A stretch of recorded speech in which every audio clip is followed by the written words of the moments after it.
Welcome to Cathedral Talk, a podcast about architecture and Minecraft, where we converse to save Notre-Dame.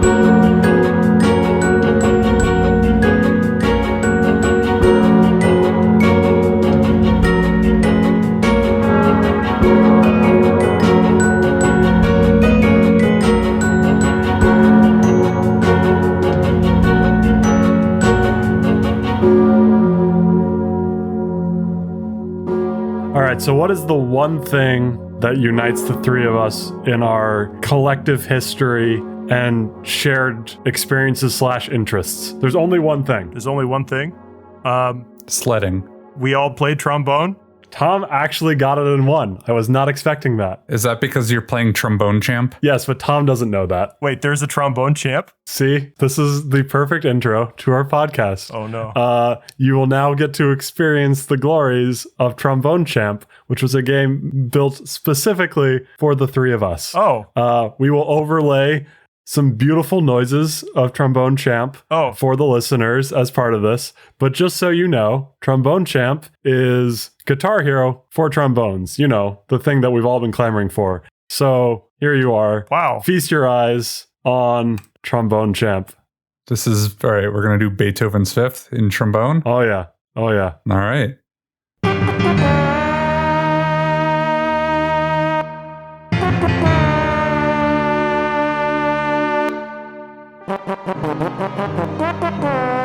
Oh, my God.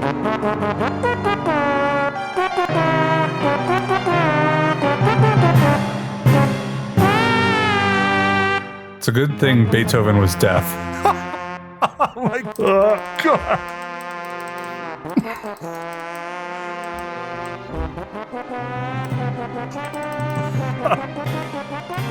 Why does it just keep saying nasty over and over again? Because he's not getting the timing Because right. I'm not very good. Wait, are you actually doing this right now, or is this a video?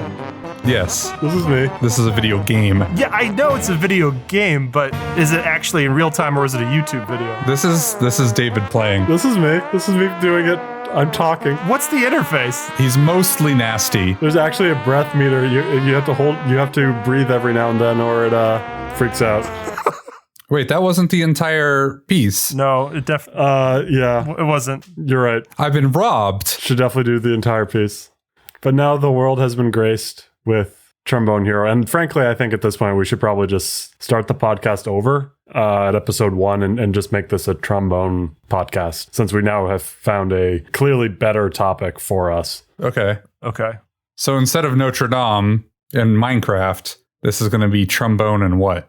Maybe trombones and Beethoven. No, I think trombones in Disney movies. No, there's a good history of trombones in Beethoven. This is a completely apocryphal story, but it's a great story, so I'm going to go with it. Trombones before Beethoven were only used for funerals, and then Beethoven's Fifth Symphony, which you just heard a beautiful excerpt of, is about fate.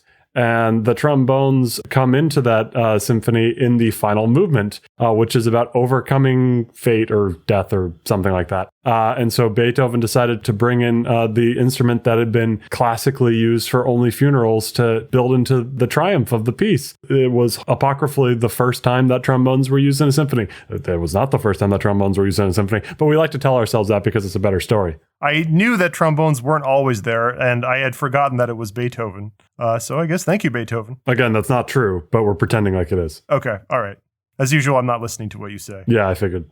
Do you guys still have a working trombone? No. Yeah, it's right over there. I know where it is.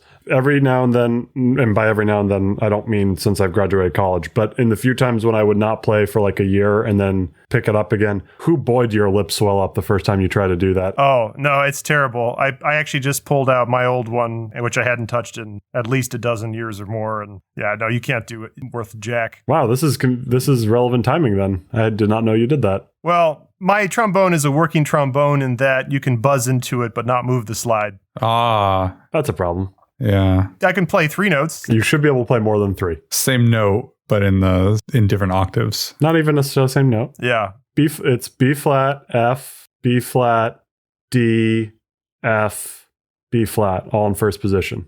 Wait, I thought... This is boring audio. Let's move on. Yeah.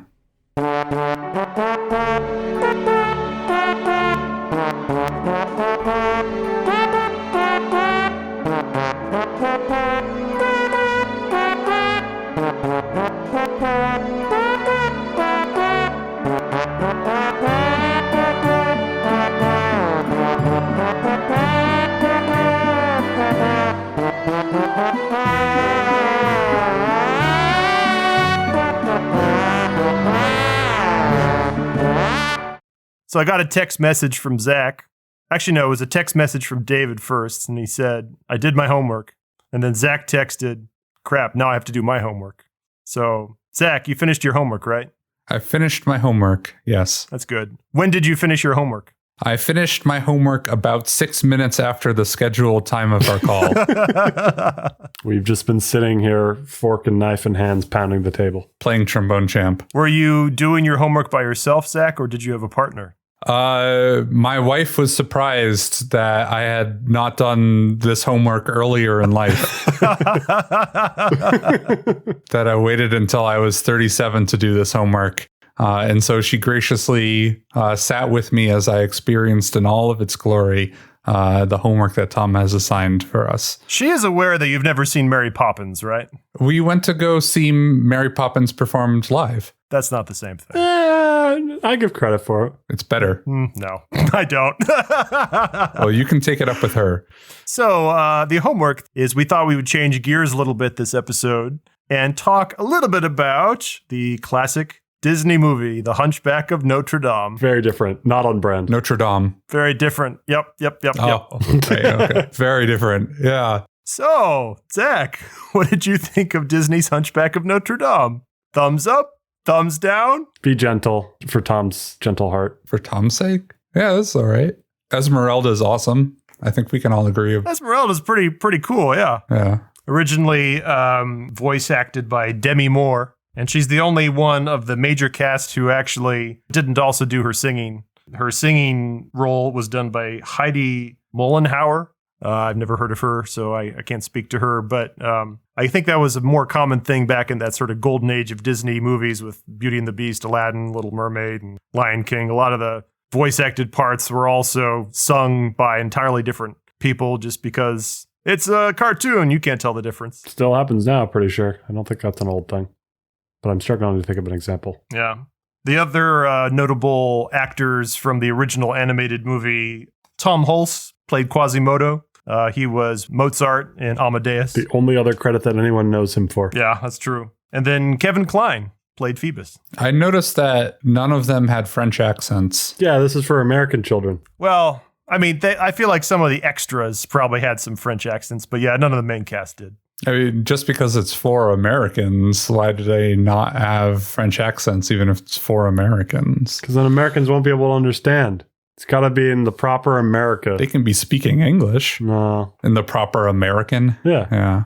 Fine. I didn't make the movie. You didn't make it? I'm surprised. Yeah. It's a shock to everyone listening that I did not make The Hunchback of Notre-Dame. But me and Kevin Kline are buddies, so it does scan that he would be part of the movie. There you go. Is he still alive? I think he is. I don't know. I haven't seen him in a while. Thinking about what you just saw, Zach, and David, you've seen it enough. I think you can probably think of it too. What do you think was the first scene that really sold me on this is going to be like my movie? The opening scene? Yeah. Yes, you both got where it right it away. Starts with bells. No, but not even just the bells. Yeah, it starts with the towers coming out of the clouds. Clouds. Yeah, man. Yeah. Because the cloud cover apparently is just sea level.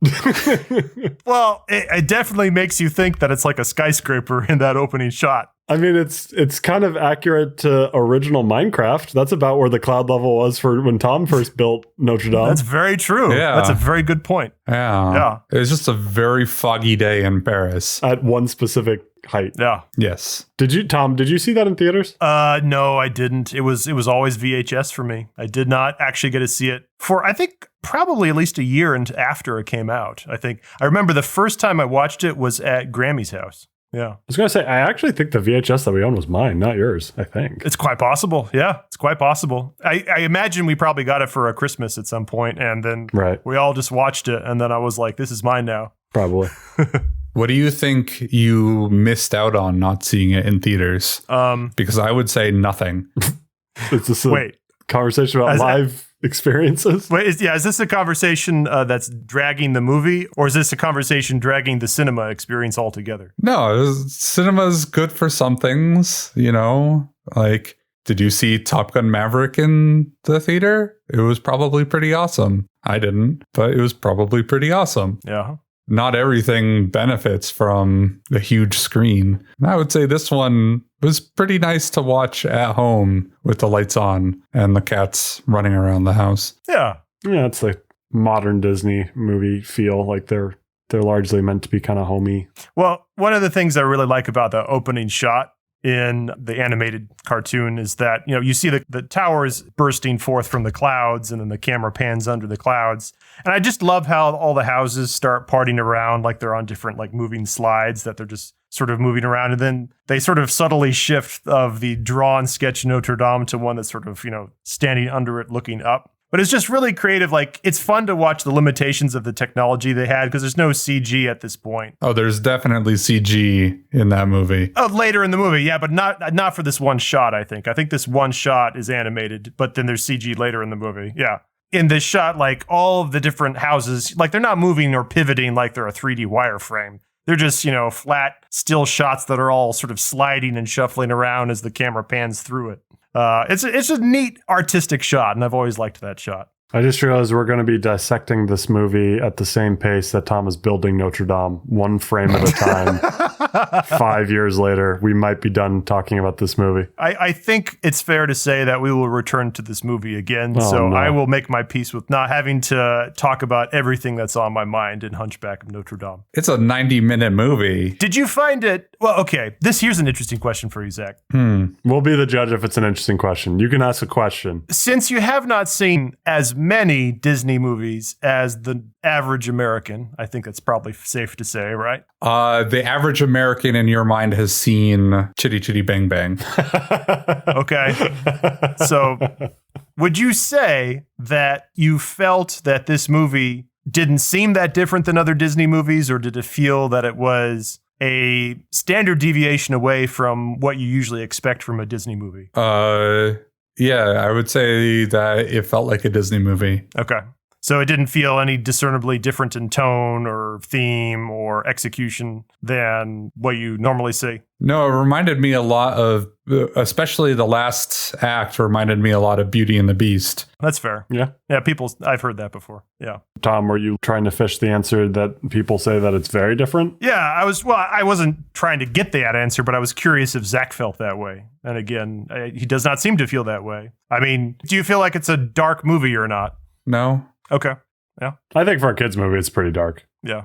I mean, for a kid's movie, but for a movie, no. For an animated movie, no. Maybe for a Disney movie, maybe. But like Beauty and the Beast again. That's fair. You know, I think if you go back and as an adult, and you're probably doing this with an uncritical eye, but if you do it with a critical eye and you go back and watch Little Mermaid's pretty messed up. That's fair. I think what makes it darker than... I completely agree with you that, especially in that quote-unquote golden era of Disney, Lion King is a very dark movie. I was about to bring that up as well. Yeah. Yeah.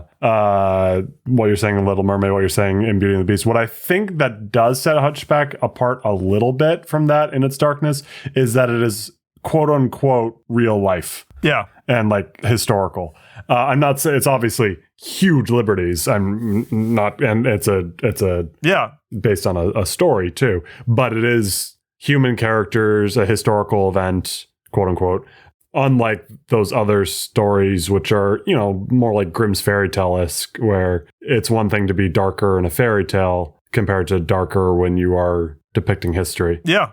I think it's a good way of, comparing that there's no magic in this movie except for talking gargoyles, which, I mean, that's magic, but it's definitely not the same sort of like magical enchantment like in Beauty and the Beast or a genie in Aladdin or just talking lions. Oh, I was surprised that you'd say talking lions because there's no indication that they're talking in like English, even though the movie is in English. They're just communicating with themselves. It's like an in theme communication. But like more people die in Mulan than in Hunchback of Notre-Dame. Mulan's after this, I'll say though, so it builds on this to some extent. Yeah. Mulan is also, I think, a bit of a deviation, but Then what's the mean? well, I mean, I guess to put it bluntly, I think the fact that this is an old view of Christianity, like I can't think. There may be others that I'm forgetting, but I can't think immediately of another Disney movie that just has straight up like Christianity in it. And like there's this constant theme of burning in hell throughout the whole thing. And I think just the simple concept of we're going to talk about burning in hell in a Disney movie that is a bit of a deviation from what we're used to from the other source material. Yeah. It's also a deviation a little bit from the book because the archdeacon is Frollo in the book. Oh, yeah. Yeah, that's true. So one could say when listening to this podcast that the movie's really treating Christianity with kid gloves, whereas the book does not. The book has a much more critical view on Christianity, and this movie really softens it up. Yeah. It's definitely a frame of reference question.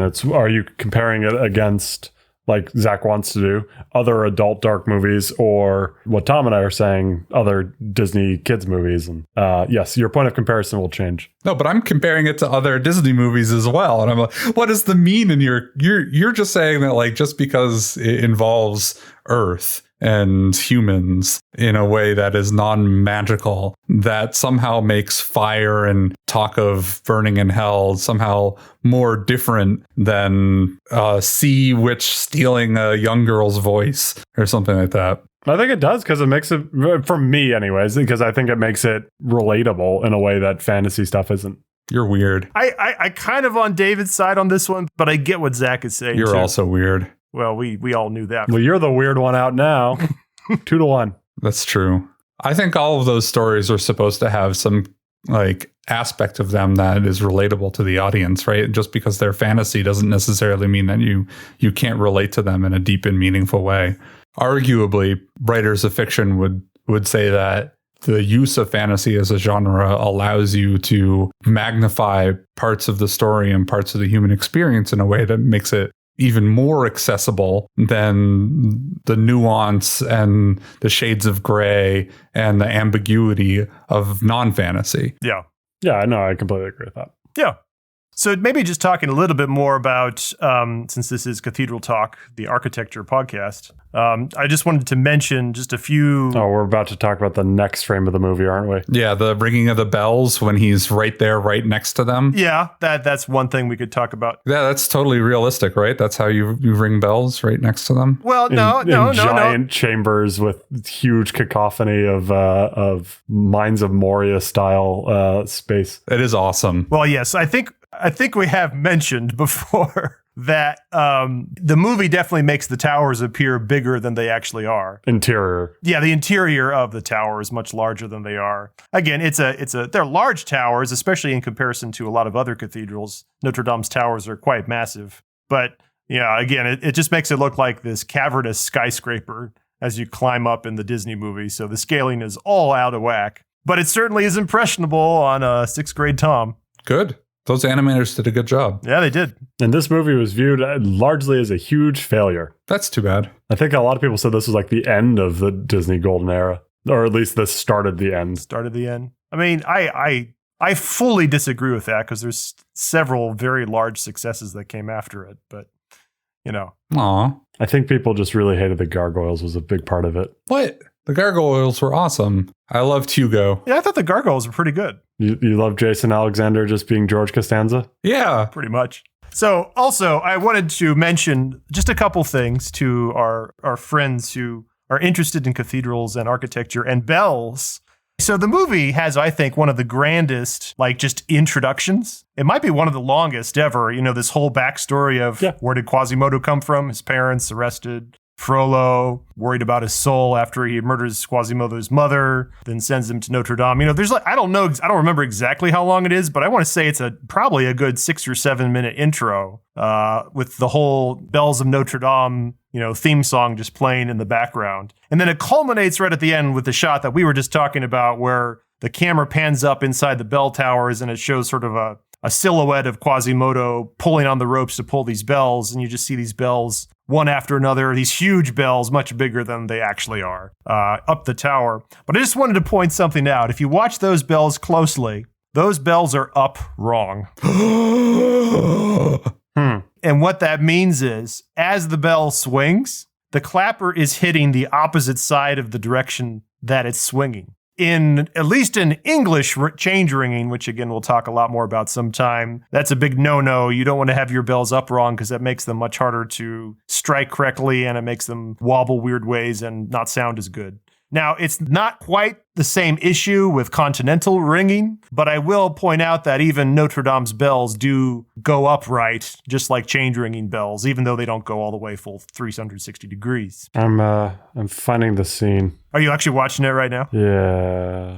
Do you see it? See how it's up wrong? Factual inaccuracies in my movie? More likely than you'd think. I think the bells are CG too. The bells are. But the clappers don't really move. Yeah, it's more like the bell that's going, but that is a sign of up wrong. When a bell is going up wrong, it tends to be banging more against the clapper, sort of a desynced kind of way. Can bells be a up dog as well? Up dog? Yeah. I'm not going to take that bait. What's up, dog, Zach? Not much. What's up with you? I'm so confused. I'm looking. What is the issue here? You're claiming that. Oh, beautiful. How are they hung wrong? I don't get it. You don't get. Okay.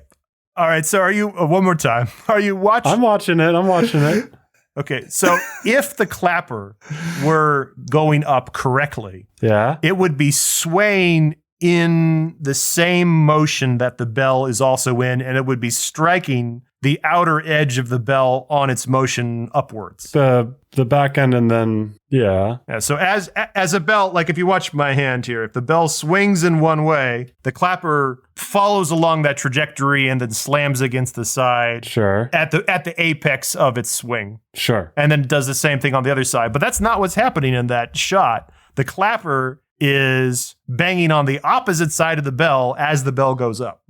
You might be right. You also might be commenting on very primitive 3D animation where I think the clapper is just not really moving at all. I think it's just a static image. Okay, now I need to watch it again. But I swear to God, I've watched this movie so many times. Every time I watch it, yeah, it's not what it's definitely not doing what it should. Yeah. It does not doing what you were describing. Yeah. Where like falling, but I think it's pretty much just staying in the middle because it's one image that they're just like moving back and forth. Yeah, but it's desynced and it's not doing what's supposed to, and that is how. If the bell were rigged for full circle change ringing, if it could actually swing all the way upside down like change ringing does, that would be the start of what it would look like. Like if you could actually film what a bell looks like when it's going up wrong, that's what it would look like from its initial stages. Sure. So, fun fact. I think this is not so much that the animators didn't know what they were doing, but that, what is this, 96? The technology of 96 only allowed for rigid bodies. I don't think it would have been any more difficult to animate a bell going upright. I think it's more likely people just had no idea what the difference was. Okay, you go back to 1996 and you try animating something and come and report back to us. You know what? They animated the Cave of Wonders in Aladdin, and that thing was way more complicated than a static bell. So I'm sure it could have been done. It's also on screen for like 30 frames at most. Right. It's not even 3 seconds. And it has absolutely no bearing on the narrative. The narrative that Tom cares about. The bells are the main characters. What are you talking about, Zach? What movie did you watch? Who cares about all these humans? I know we're going to talk about live action casting later on in this conversation. Just to be clear, Tom doesn't care about live action casting the human parts. He's talking about the bells. Which bells should be live action casted? Yeah, that's a good point. Do you cast bells? You do cast bells. You do cast bells. It was a nice double entendre. Yeah. Thank you. Thank you. So some appreciation around here. Yeah, I was the one who said it. And since we're on this topic, we might as well just jump out of order in the sequence of events in the movie. You remember that scene at the end with the big, battle in front of Notre Dame and how they suddenly pour molten metal over all the people attacking the cathedral? Yeah, that seems like a great plan. Yeah, I was wondering where that came from. They melted the bells. Oh, okay. Yeah, that's sort of like, did they melt down all the bells for this? Or is it like, did they just have spare metal lying up there? I headcanon that they didn't melt down the bells, Oh, really? That's how you headcanon? Really? but I'm too afraid that they probably meant to. I headcanon that they had spare metal up there that they could pour down, but the bells are fine. They wouldn't have even had a forge to melt the bells anyway. It's just magical. So that's what the gargoyles were for. Remember, they squeeze Hugo, Yeah, no, and then he starts, that's the part of the movie where the that's where Zack just. I was drinking through the entire thing. But up until that point, they have no interaction with anyone other than Quasimodo. And then at that point, they start interacting with... And the goat. Don't forget the goat. Well, it's unclear if the goat is also partly magical. Yes. So are you arguing that the gargoyles can be interpreted, at least up until that point, as sort of a Hobbes from Calvin and Hobbes that's only alive in Quasi's imagination? Exactly. But has a profound effect on the world nonetheless? Just like Hobbes. Fair enough. Hey, that's not a bad analogy. Yeah. No, it's a good one, and I've thought about that before. But then, yeah, they sort of break that at the end. Yeah. And so it becomes much less fantastical historical fiction and more magical fantasy, which you were trying to claim that it wasn't. Yeah. Yeah, that's fair. Fair enough. That's a perfectly legit point. That's not the stuff that I actually think is the darkest of the movie, though. Oh, no. No, I think It's not when the fantasy turns on. No, I think the darkest thing in the movie is when Frollo is sitting in front of his fireplace. Yes. That's the best song in the whole movie. Yeah. It's just like, I can't handle my feelings. I'm going to punish a woman for making it so I can't handle my feelings. Ah. Or because I can't handle my feelings. Yep. It's like, well, this is too real. Yep. You could substitute the word feelings for other things. Authentic. Yeah, but we'll go with feelings. That's a good way to describe it. Feelings. I mean, even if we weren't being euphemistic, it's still a feeling. His is still a feeling. Okay, you had to go there, didn't you? I don't know. Do I cut that one? I don't know. Do I leave that in? I don't know. We'll find out in the edit. Remember that our primary listeners are our father and my sister-in-law, so just keep that in mind. That's a good point. Now, there's a couple other things I think are worth pointing out. Are they Bell related? About Notre Dame in the movie. Oh, okay. In general. Those eyes at the beginning when they're staring down at Frollo. Yeah. That's messed up, yo. Yeah. That was a good scene. I love that. Are those eyes like that? Some of them are, yeah. Oh, man. Maybe like not quite so shadowy because it's sort of, worn away stone after 850 years. But yeah, they're still there. Yeah. Well, speaking of years, what age is this supposed to be? Like 1600-ish? Yeah. David, I want you to look this up for us. Look up what is the time period of the original Of the novel? Hunchback of Notre-Dame in the novel, yeah, with Victor Hugo. This is something we should know. I actually don't know. And the reason that's worth bringing up is that actually is something to mention about the architecture. 15th century, early 1400s. So The spire was totally not there. the spire wasn't there. The front of the cathedral should all be painted. It shouldn't be stone. There's lots of other little details that so in general. So there would have been a medieval spire that was stubbier and shorter, but it was not Nothing like this. nothing like the one. The Notre Dame that is more or less animated in the cartoon is the Viollet-le-Duc 1860s restoration. The one we know and love. The one that we know and love that burned. But yeah, the actual cathedral would have looked considerably different back in the 1400s. But the book, I'm pretty sure, if I remember, is roughly contemporary with Viollet-le-Duc and helps prompt that restoration. Yeah. Notre Dame wasn't as loved as hard as it was until the book came out and kind of created a new sense of patriotism about it. Correct. In several documentaries I've watched before, during that sort of time in the 1800s, the French were sort of grappling with, what does it mean to have French culture? What is French culture? And including, what is French architecture? Some people were pushing classical architecture with Greek and Roman style arches and columns and piers and semicircles. But then Victor Hugo comes along and says, that's Greek and Roman. That's not really French at all. What's French? What is our national heritage is Gothic. France is the birthplace of Gothic architecture. And, we've had so many other, neighboring countries sort of learn from our style that we should take pride in it and not, tear down Notre Dame and tear down these other buildings that have fallen out of favor. And so, Victor Hugo writes the novel somewhere around the mid 1800s. But again, this is where the novel's written around there, whereas I think the time period of the novel, like you said, is several hundred years before that, right? Did Victor Hugo's writing about the Parisian sewers have the same galvanizing effect on the population? I think now you're mixing Les Miserables, right? That was more, he was commending how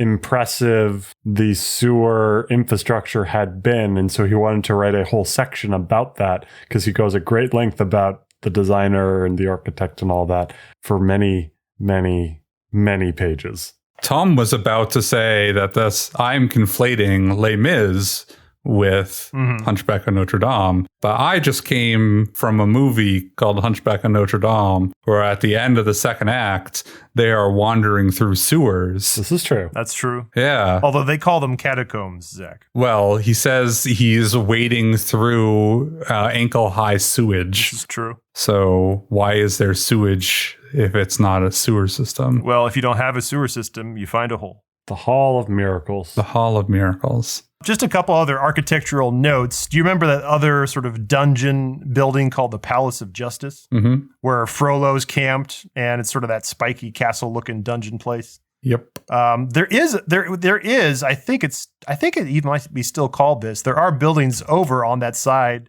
of the island that Notre Dame sits on, the Ile des Cité, a place called the Palace of Justice, but I think it's part of the what used to be the royal palace for, I think, the king over there, because that's also where Sainte-Chapelle is on the other side of the island. And so it seems like they sort of borrowed some ideas and sort of said in the medieval times that this was sort of where, the government was. But I think that the actual building that they draw isn't based on any actual building that was there. As far as I'm aware, I've never heard of any archaeology that looked like the animated Palace of Justice, even though there was a Palace of Justice on that side of the island. Gotta make something dark and spiky to drive the metaphor home for children. Yeah, you gotta have at least one. Government bad. I do like the sort of shots of the opposing buildings, though, like Notre Dame looking out at the Palace of Justice, how they're sort of staring down at each other on the island. It's very unclear where Christianity comes out in this movie. Better than it could have. It gets its pro and con moments. Mm-hmm. Yeah, I guess it's mostly about who is the believer and how are they using their beliefs rather than the religion itself. Yeah, which is a decent message. I'll take that. Yeah. I think one final thing I wanted to mention about, again, the moments in the movie that inspired me. I remember quite vividly as a kid the scene when Esmeralda is singing inside Notre Dame in the nave, God Bless the Outcasts. And there's just lots of great shots. I think, David, you once said that you weren't fully aware that Notre Dame had stuff behind its towers. Yes. You used to think that Notre Dame was just the front, right? Yes. And to some extent, I was that way too. I didn't really have a concept of what a Gothic cathedral was until I watched this movie.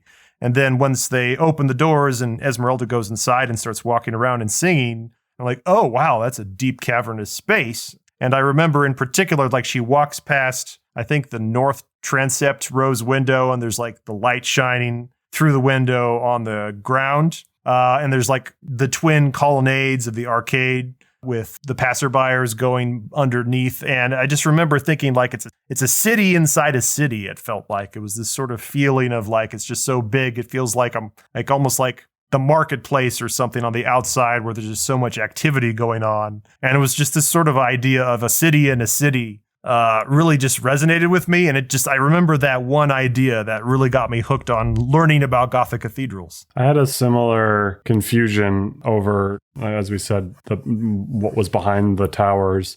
the inside of the cathedral in the shots in the movie did not trigger any sort of cognitive dissonance in my head like it apparently did for you. Granted, I was much younger. But what I do remember being very confused about is when Quasi is riding along on the roof. And I'm like, wait, what is that? I don't understand what any of this is.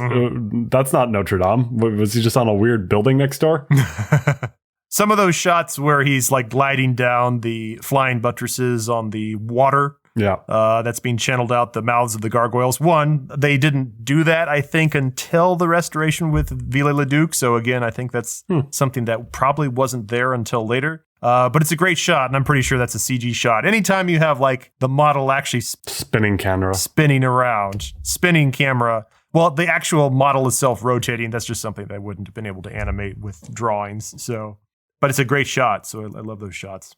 Also, one last thing you might notice, one of the additions that Viollet-le-Duc added to the west facade of Notre Dame was right in the dead center of the whole facade, in front of the great rose window on the west side between the two towers. He had Mary with baby Jesus flanked by two angels. And in fact, if you look at the rose window there, it's supposed to look like, if you're standing, at a certain perspective, that the rose window is supposed to be a halo over Mary and baby Jesus. So it's sort of a very artistic way of, rather than just sticking a halo on the statue, of letting the rose window be the halo. I love that that's addition. And I'm pretty sure that that is actually just a Viollet-le-Duc idea that he had and he included. So those statues were not there before the 1860s restoration. But you might notice, because Quasi keeps having to climb up and down and up and down and up and down throughout the whole movie, the west facade, that statue is conspicuously there sometimes and sometimes absent, and there sometimes and sometimes absent.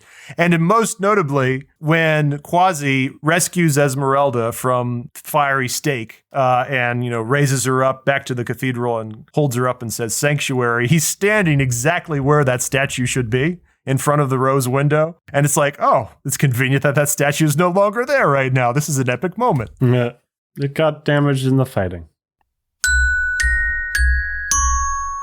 So one of the homeworks that we assigned, I guess probably, Zach, you didn't have a chance to do this, and that's fine because this was your first time watching it.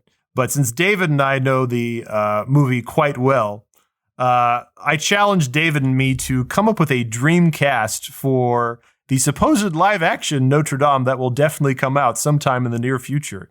Nothing has been really officially announced, but again, I've read on the internet somewhere on a website that it said it's definitely going to happen. This is all just Tom's optimistic fever dream. How do we want to do this, David? Do we want to go by part, and then we'll both say who we think it should be, rather than just go down the whole list one person at a time? Yeah, we got to do character by character. Oh, definitely. And if you have any ideas, Zach, I guess you already had one idea for one of the gargoyles. I have a whole list. Oh, you do?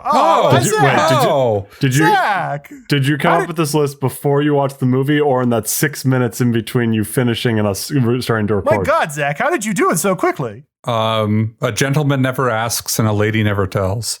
I can mediate if you don't care about my list, since I made it before I watched the movie. No. But you want me to mediate between the two brothers? No. I want to hear Zach's list. I can mediate between the two brothers. Zach, Zach, I should have had more faith. I am so sorry. I didn't have faith in you that you would complete all aspects of the homework. I was just lucky that you watched it at all. But here we are, man. Awesome. Lead us off. Me? Yeah. Quasimodo. We're going to start at the top of the list, and I'm going to say Jesus Castro Romero. Okay, who's that? Oh, man, I'm going to have to Google things, aren't I? Yeah, we're going to have to all right. Jesus Castro Romero, you said? Castro Romero. He's kind of a hunk. Okay. He's actually a huge hunk. He's pretty popular in Spanish movies. Okay, cool.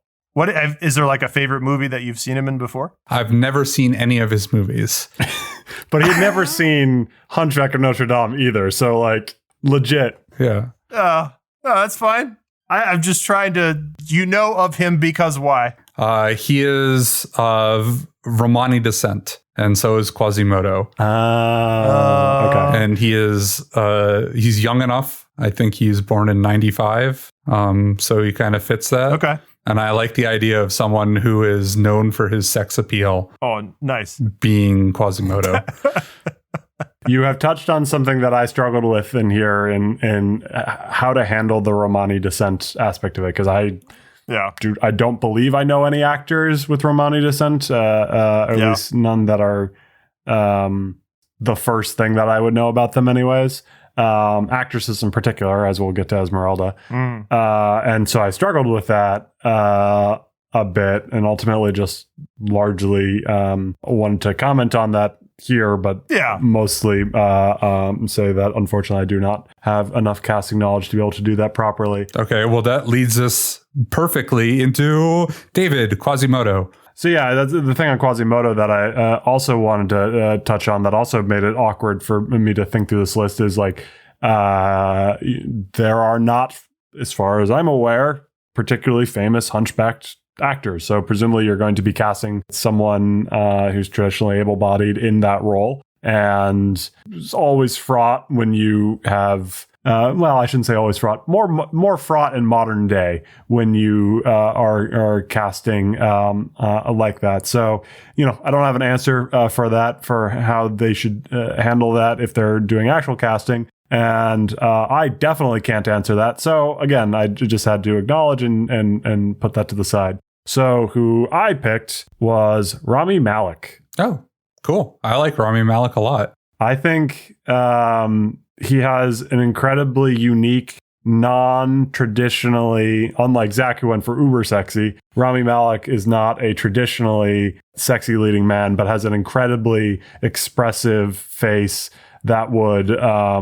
a little bug-eyed, frankly, that works well for the sort of things that they tend to go with for Quasimodo. Cool. But also he can sing because he sang, he was partially dubbed, to Tom's point earlier, but Freddie Mercury in the Queen movie, Bohemian Rhapsody, it was only partially his voice, but he can supposedly sing. Okay. Cool. Thank you. And I'm not familiar with him very well, but I would love to know more. He's in Night at the Museum. Oh, he's in Night at the Museum. Forgot about that.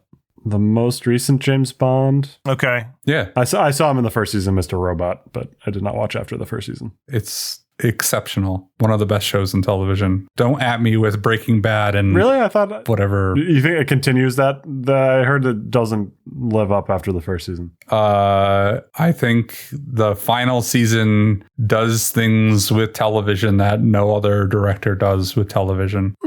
Okay. All right. Anyways, Tom, you're Quasimodo. I was mediating this. Bah. Bah. Well, as to my choice, aside from this actor having amazing acting chops, there's another reason I picked this actor, because they have amazing chemistry with another choice of mine later down on my list. And so it's a kind of a real nerdy reason why I selected my choice for Quasimodo as I did. And I wanted to put out a disclaimer. I am not trying to make any kind of political statement at all about why I picked this person. It's just I really like this guy and I want to see him play Quasimodo. I picked Peter Dinklage.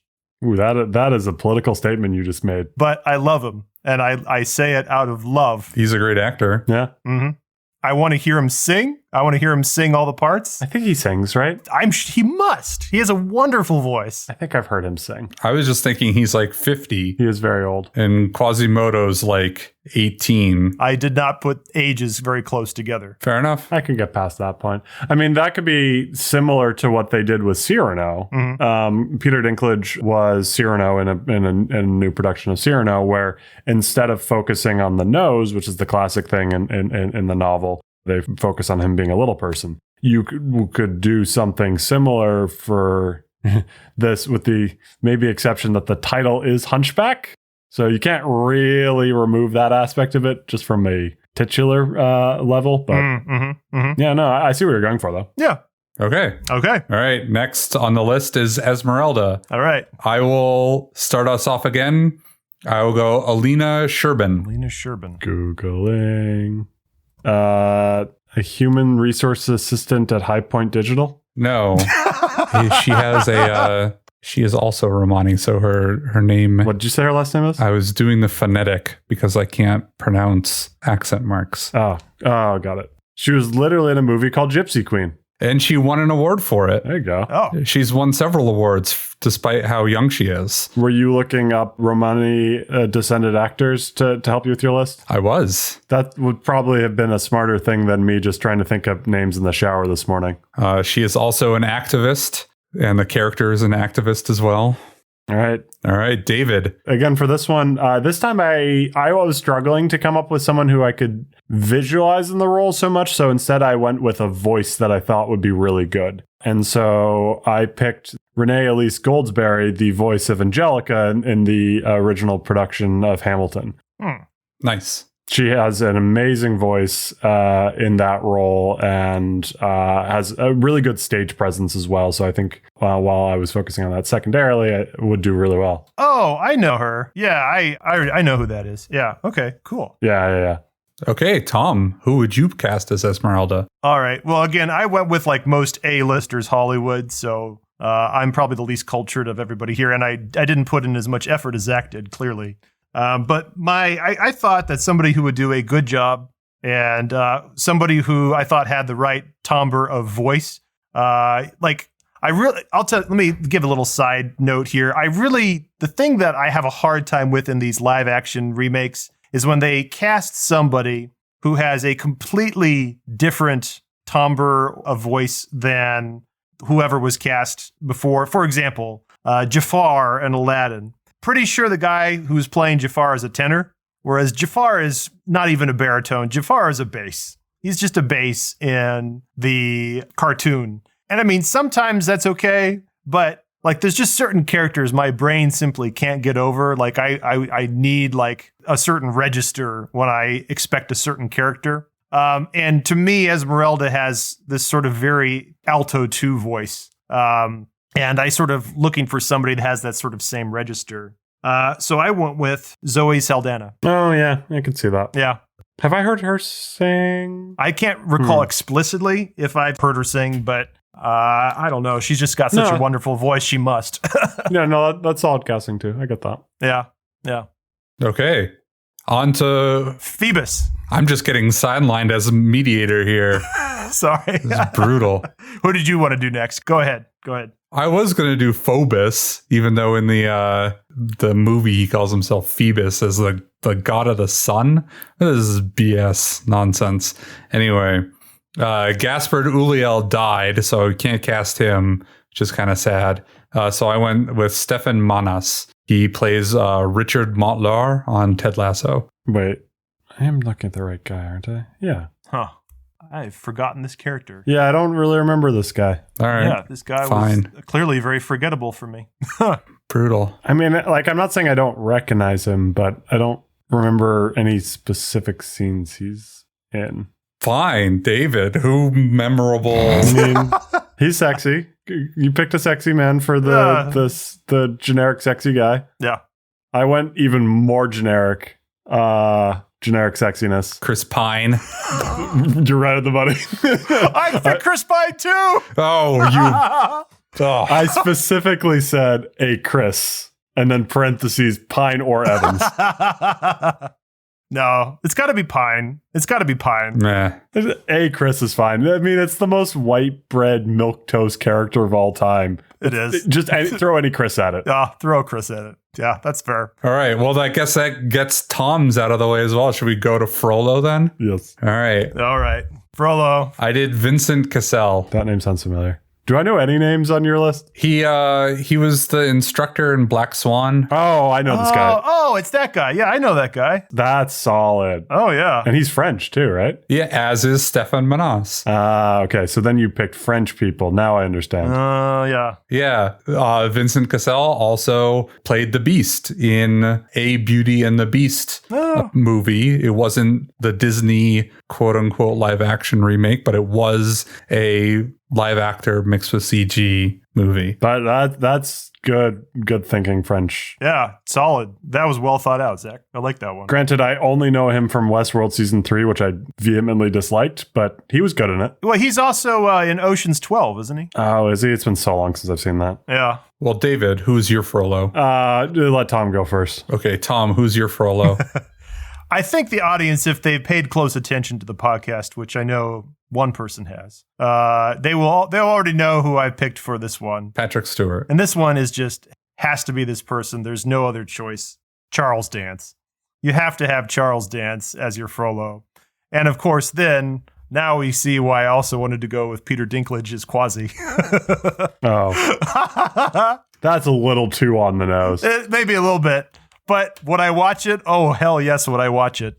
I do agree with you that I like Charles Dance in that role quite a bit. Again, I'm now feeling very sheepish that Zack found ethnically correct actors for all of the parts. But I didn't for the gargoyles. Well, we'll get to the gargoyles. But so I struggled to come up with an answer that I liked more than Charles Dance. The two that I did have, well, one that I came up with and one that my wife came up with. The first that I came up with is just, well, if you just want generic bad guy, I don't think he's ever played a good character in his entire career. Mark Strong, can't go wrong with just a generic Mark Strong bad guy.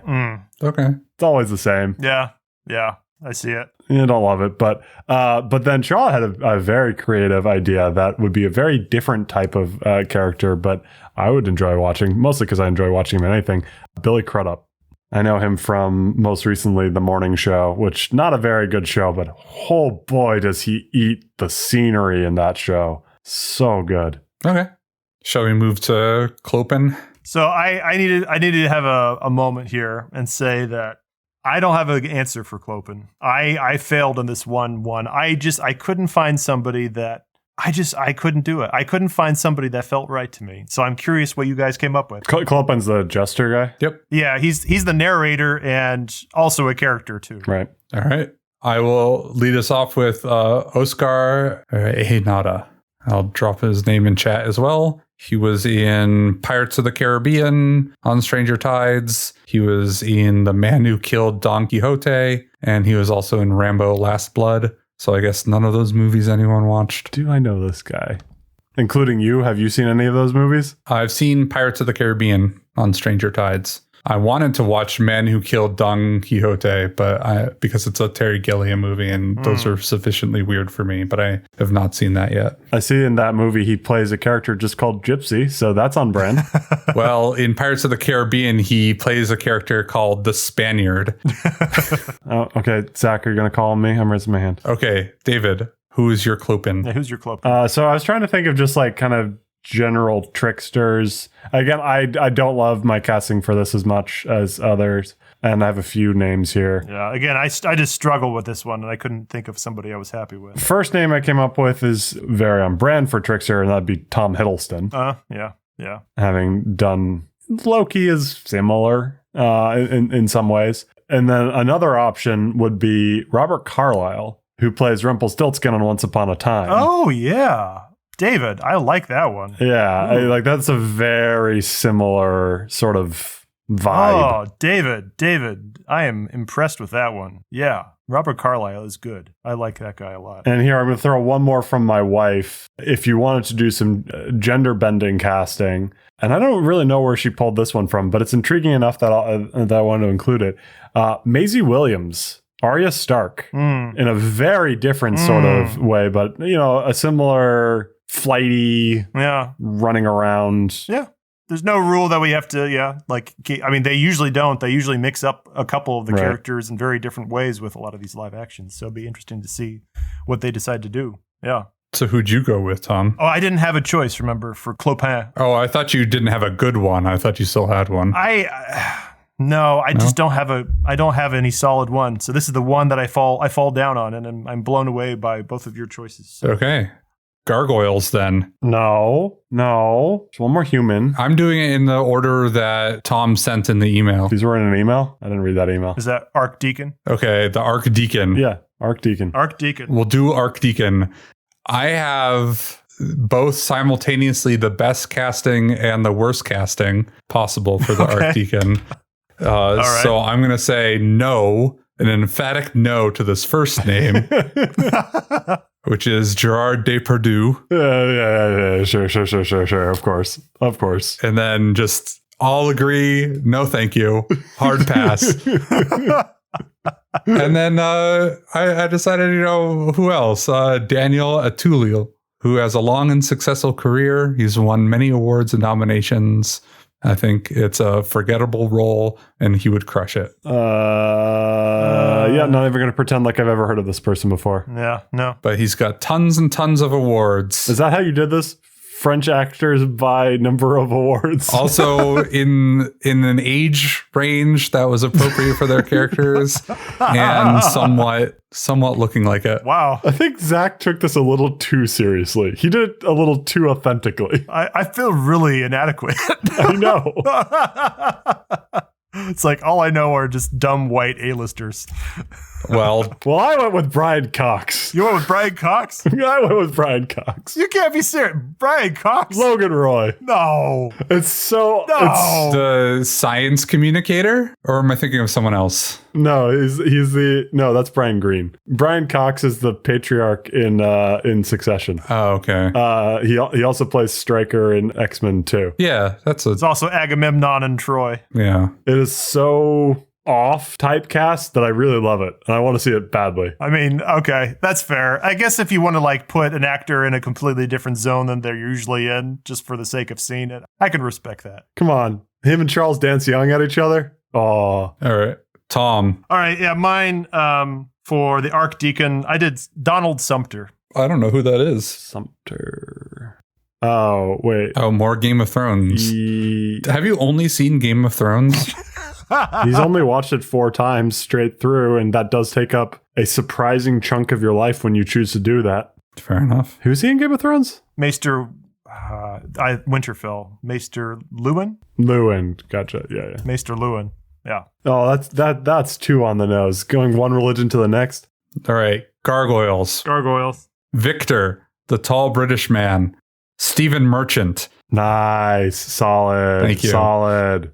Stephen. He's the voice of Wheatley in Portal 2. That's the only thing that's That's important. the only note that I have of his as well. But he's done a whole bunch of other stuff that's, yeah, for me at least. Oh, he's great, but that's his most important role. You see there, I totally appreciate that choice, except that the change in am I using the word timbre correctly? Is it timbre? No, you're definitely not. But I'm enjoying that you're putting your name in the word. So I've chosen not to correct you so far.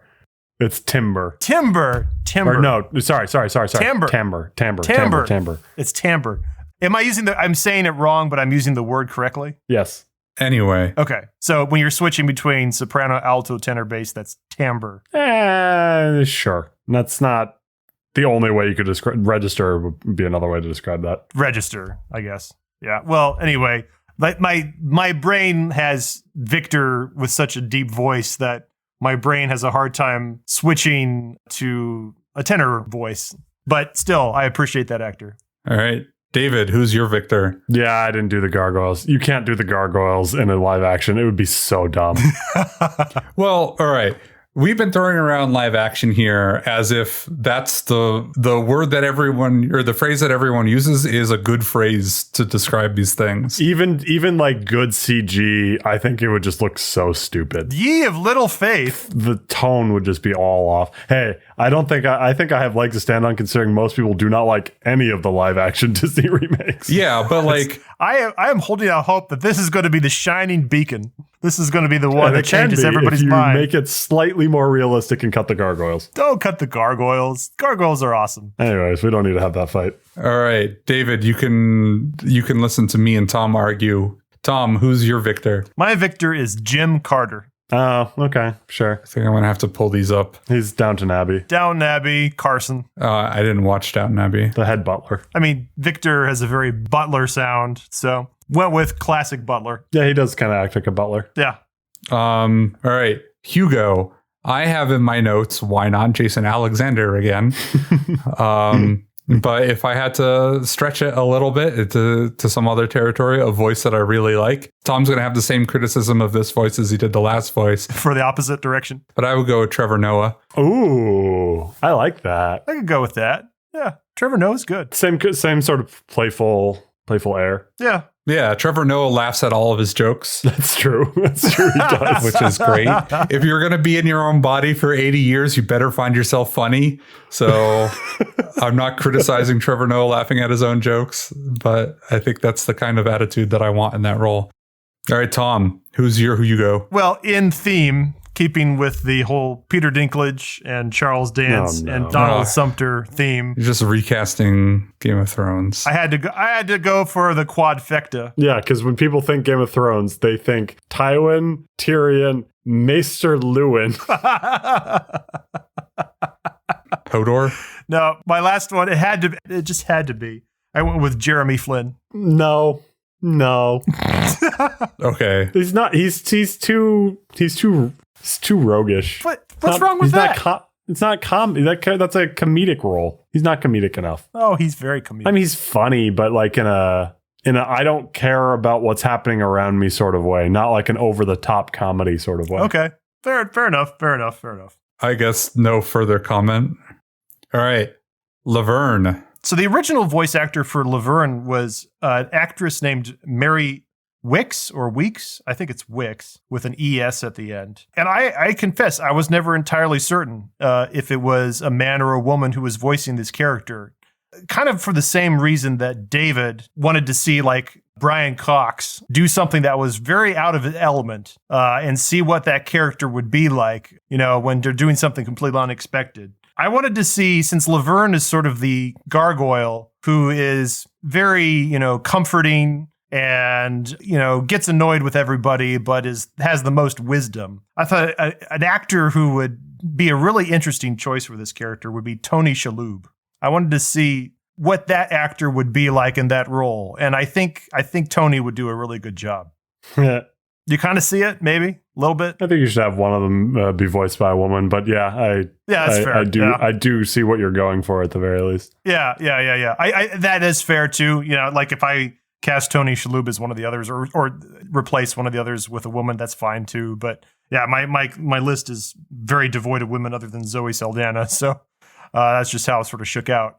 And wait, do we skip Zack? Totally, absolutely. Yeah, we skipped Zack. I thought I was the moderator. Sorry. And Tom was like, I'm so hard up to... Moderator didn't jump in. No, I just let Tom be enthusiastic about his Laverne casting because I like Tom being enthusiastic.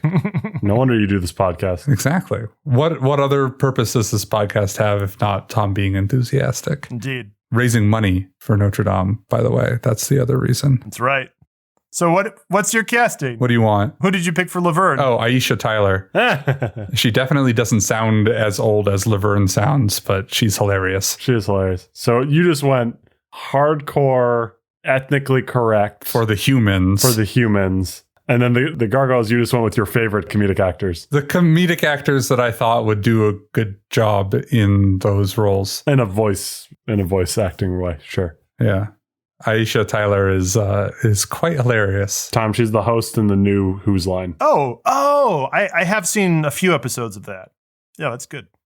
So if we do actually get to see a live action Hunchback of Notre-Dame, of course, I'm most interested in the architecture of the cathedral itself and seeing how they present it. It'll be once again interesting. Do they try to just have everybody's modern day memory of what Notre Dame looked like in 2019? Will they just do a carbon copy of that? Or since, they do try to shake things up a bit, will they try to actually do it a little bit differently and portray it as it would have appeared in the 15th century with the painted facade? You never know. Nope. You don't think they'll do it, huh? Absolutely not. They would never do that, huh? Nope. In the live action remake of Hunchback of Notre-Dame, in the role of Notre Dame, I cast the pre-fire Notre Dame. The pre-fire Notre Dame. I would too. Well, they're all pre-fire Notre Dames, right? The immediately pre-fire Notre Dame. I mean, you could just say like the 2019 Notre Dame. That would have required me to think about time. Well, we will put all of these various actor choices in our show notes. Have fun with all of the IMDb links that you're going to have to put together for the show notes, Tom. Oh, yeah. The hard part is going to be the spelling, figuring all that out. Do you want me to just email you my list? Oh, please. That would be very helpful. Yes, please do that. Mm-hmm. I don't think any of my names were hard to spell. You're not going to, David. You're going to let him struggle. I mean, if you do have a list, I'd appreciate that. Thank you. I just deleted it.